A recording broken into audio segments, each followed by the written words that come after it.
मथुरा में एक हैरान करने वाला मामला सामने आया है। यह नागिन ने एक ही परिवार के 3 सदस्यों को डस लिया। इनमें से एक की तो मौत भी हो गई। ग्रामीण इससे नागिन का बदला बता रहे हैं। लोग डरे हुए हैं।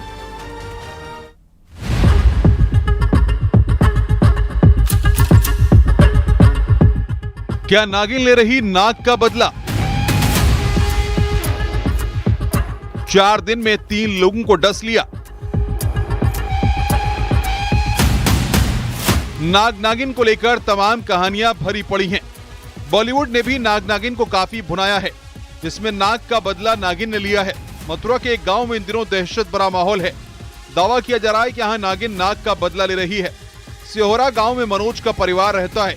दावा है कि घर के सदस्यों पर नागिन की टेढ़ी नजर पड़ी हुई थी, जिसके बाद उसने घर के 3 सदस्यों को डस लिया। दावा यह भी है कि नागिन के डसने से 35 साल के मनोज की जान भी चली गई, जबकि घर के 2 सदस्य अस्पताल में भर्ती हैं। ये घटना 3 दिन के अंदर हुई है। बताया जा रहा है कि कुछ दिन पहले मनोज ने नाग को मारा था, जिसके बाद से लगातार नागिन घर के आसपास देखी गई।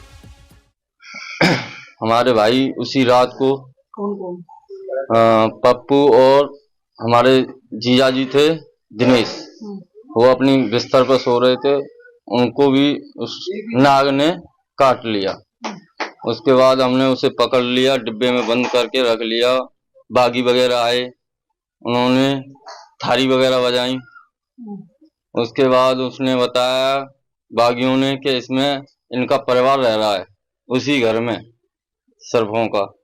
उसमें 2 पकड़ लिए सांप हमने, 3 अभी और हैं। इसके वजह से घर में दहशत बनी हुई है, बड़े परेशान हैं सब। ग्रामीणों का कहना है कि नागिन बदला ले रही है। 2 जुलाई के दिन मनोज की बेटी का नामकरण था। दावा है कि उसी दिन घर में नाग दिखाई दिया, जिसके बाद उसे लाठी से मार दिया गया। 4 दिन बाद घर के अंदर नागिन दिखाई दी। घर के सदस्यों ने शोर मचाया तो नागिन छुप गई। तब से वो लगातार दिखाई देने लगी। घटना की रात मनोज अपने कमरे में सो रहा था। परिजनों के मुताबिक सुबह 4 बजे के आसपास नागिन फिर आई और मनोज को डस लिया। इसके बाद मनोज को ठीक करने के लिए सपेरों को बुलाया गया, लेकिन उसकी तबीयत ज्यादा बिगड़ने लगी। परिजन मनोज को एक प्राइवेट अस्पताल लेकर गए। डॉक्टरों ने उन्हें जयपुर ले जाने के लिए कहा, लेकिन मनोज ने रास्ते में ही दम तोड़ दिया।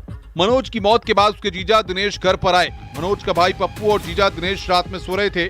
दावा है कि नागिन एक बार फिर रात करीब 12 बजे आई और दोनों को डस लिया। दोनों को अस्पताल पहुंचाया गया। वहीं सपेरों ने सांप को पकड़ लिया, जिसे ग्रामीण उसे हमलावर नागिन बता रहे हैं। फिलहाल तो सिहारो गांव में दहशत का माहौल है। लोगों की रात जागते हुए कट रही है। वहीं मनोज के परिजन कह रहे हैं कि अभी घर में और सांप हो सकते हैं, जिसके लिए पूजा पाठ कराया जा रहा है। अब नागिन के बदले की बात कितनी सही है, इस पर यकीन करना तो मुश्किल है। मनोज को सांप ने काटा, लेकिन अगर उसे तुरंत अस्पताल ले जाया जाता तो हो सकता है उसकी जान बच सकती। मथुरा से नितिन गौतम के साथ ब्यूरो रिपोर्ट, न्यूज़ 18।